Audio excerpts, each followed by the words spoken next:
in order to figure out which one of these expressions is not equivalent to this given polynomial, the strategy we're going to do is actually factor it and find out which ones are equivalent to it. And by the process of elimination, we'll figure out which one doesn't belong. So I'm going to start by factoring out their greatest common factor of 2. And then what we'll be left with in the brackets is x squared plus 5x plus 6. Okay, now we're going to factor what's inside the brackets there. I'm going to start by putting an x in the front of both sets of brackets here. And then now we're going to look for two numbers whose product is positive 6 and their sum is positive 5. So I'm thinking that's 3, positive 3 and positive 2.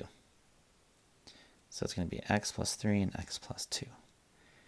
Great, so we can see that that matches option number 4. So we're going to cancel that out because, again, we're looking for which one is not equivalent here.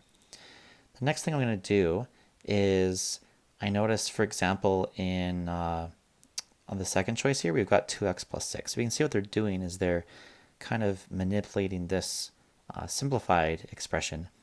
And one way of doing that would be to multiply 2 into this set of brackets here. So that would become 2x plus 6 multiplied by x plus 2.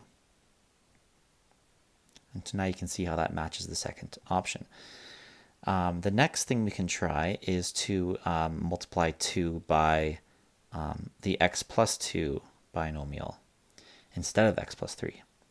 So by doing that, we would get, so if we multiply 2 times x plus 2, we would get 2x plus 4 in one set of brackets, and then we'd still have that x plus 3 left over.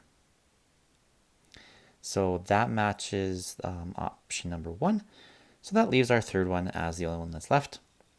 And if you really wanted to, you could also prove that these two expressions are not equivalent by actually expanding what I circled in black there, that third choice. All right, so that's all for this video, and thanks for visiting JD's Preparation.